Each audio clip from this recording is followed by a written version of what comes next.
बिस्मिल्लाहिर्रहमानिर्रहीम। अस्सलाम वालेकुम। अगर अभी तक आप लोगों ने चैनल को लाइक सब्सक्राइब नहीं किया हो तो काइंडली लाइक सब्सक्राइब ज़रूर कीजिएगा। अच्छा, आज हमारा जो क्वेश्चन है वो फिर से पार्शियल फ्रैक्शन वाला क्वेश्चन है। आप लोग देख ले, ये भी एक प्रॉपर फ्रैक्शन आपको दिया गया है क्योंकि इसमें P of x less than Q of x है। पी ऑफ एक्स और क्यू ऑफ एक्स आप लोग जानते हैं। अच्छा, तो इसमें आप लोग देख ले, डिनोमिनेटर में एक लीनियर टर्म है और एक क्वाड्रेटिक टर्म है।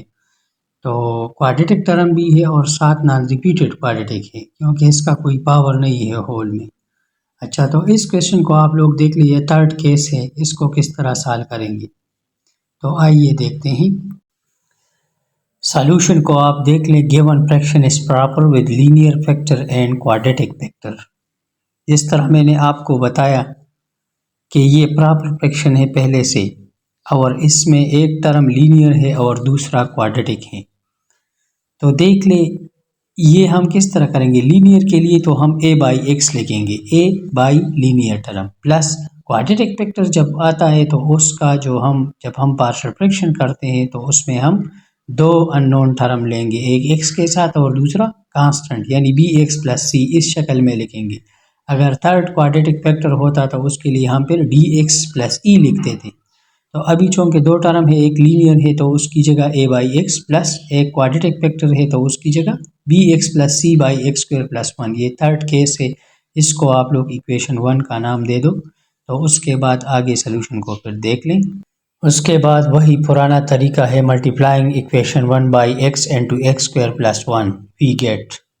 दोनों साइड को x into X square plus 1 के साथ आप जब मल्टीप्लाई करेंगे हर एक टर्म को, तो एक तरफ से आप लोगों को नज़र आ रहा है सिर्फ 1 बचेगा और दूसरी साइड पे x x के साथ कैंसिल, तो a के साथ मल्टीप्लिकेशन में X square plus 1 plus B X plus C के साथ मल्टीप्लिकेशन में सिर्फ x बच जाएगा क्योंकि एक्स स्क्वायर प्लस 1 ऊपर नीचे तो वो कट जाएगा।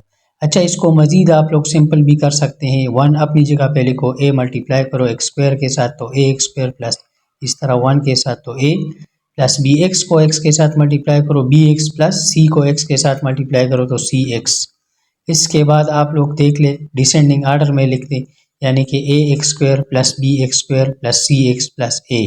तो आप लोग देख ले, 1 is equal to X square में से एक्स स्क्वायर 2 में से कॉमन है तो a plus B into X square plus C X plus a। अभी इसको जब आप लोगों ने डिसेंडिंग आर्डर में लिखा और कॉमन भी लिया तो इसको आप इक्वेशन 2 का नाम दे दें। अभी सिर्फ ए बी सी की वैल्यू मालूम करनी है, लेकिन अभी उसका तरीका थोड़ा मुख्तलिफ है और पहले से भी ज़्यादा आसान है। आप लोग देख ले, comparing the coefficient of equation number 2। देख ले आप, कांस्टेंट टर्म का जो कोफिशिएंट है तो एक साइड पे हमारे पास कांस्टेंट टर्म 1 है इस इक्वेशन 2 में और दूसरी साइड पे कांस्टेंट टर्म सिर्फ a है। तो यानी कि a की वैल्यू हमारे पास डायरेक्ट मालूम हो गई, a इक्वल टू 1। अभी आप लोग देख ले, कंपेयरिंग कोफिशिएंट ऑफ x। तो कोफिशिएंट ऑफ x एक साइड पे हमारे पास नहीं है तो 0 लिया और दूसरी साइड पे x का जो कोफिशिएंट है इक्वेशन 2 में वो c है, तो c की वैल्यू भी डायरेक्ट हमारे पास निकल आई। अभी आप लोग देख ले, comparing coefficient of x square. तो जब एक्स स्क्वायर का हम कोफिशिएंट लेंगे और उसको कंपेयर करेंगे तो एक साइड पे हमारे पास इक्वेशन 2 में एक्स स्क्वायर का कोफिशिएंट नहीं है तो 0 लगाया और दूसरे साइड पे एक्स स्क्वायर का कोफिशिएंट हमारे पास a प्लस बी है तो a plus B is equal to 0। तो b की वैल्यू चूँकि मालूम करनी है तो b को अकेला छोड़ा एक साइड पे और दूसरी साइड पे a को शिफ्ट किया तो माइनस a, और b is equal to minus अपनी जगह पर a की वैल्यू हमारे पास 1 है वो लगाया तो b की वैल्यू भी डायरेक्ट हमारे पास निकल आई -1। ये बहुत आसान तरीका है, ये थर्ड केस और फोर्थ केस वाला। इसमें अननोन टर्म कंपैरिजन के ज़रिए हम आसानी के साथ मालूम कर सकते हैं। तो आपने देख लिया कि a b c की वैल्यू हमारे पास निकल आई। अभी इस वैल्यू को आप लोगों ने इक्वेशन 1 में पुट करना है। तो देख ले, putting the values of a b and c in equation number 1 we get, equation 1 हमारे पास है 1 by X into X square plus 1, तो वो लिखा is equal to a by X है तो a की वैल्यू हमारे पास 1 आ गई है तो हमने इसी वजह से 1 बाई एक्स लिखा, प्लस बी एक्स प्लस सी। तो b की वैल्यू -1 है तो -1x प्लस c की वैल्यू 0 है इक्वेशन 1 में, और नीचे एक्स स्क्वायर प्लस 1 अपनी जगह पर।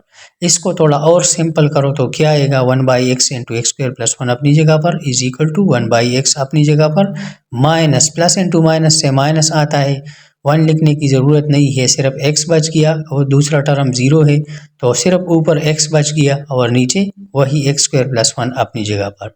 तो देख लिया आप लोगों ने कि इसका ये पार्शियल फ्रैक्शन हमारे पास आ गया बहुत आसानी के साथ। याद रखें ये केस नंबर 3 जो है और इसके बाद 4th केस भी है, ये दोनों इसी तरह कंपैरिजन के ज़रिए आप लोग आसानी के साथ जब आप कंपेयरिंग द कोएफिशिएंट यानी कोएफिशिएंट का कंपैरिजन आप लेंगे इक्वेशन का तो आसानी के साथ आपके पास जो अननोन टर्म है, जो अननोन वैल्यूज़ है वो मालूम हो जाएगी, यानी कि जो ए बी सी हम लेते हैं। तो ये था आज का क्वेश्चन। उम्मीद है आपको आज की वीडियो पसंद आई होगी। इंशाल्लाह अगले लेक्चर में फिर मुलाकात होगी, तब तक के लिए इजाज़त, अल्लाह हाफिज़।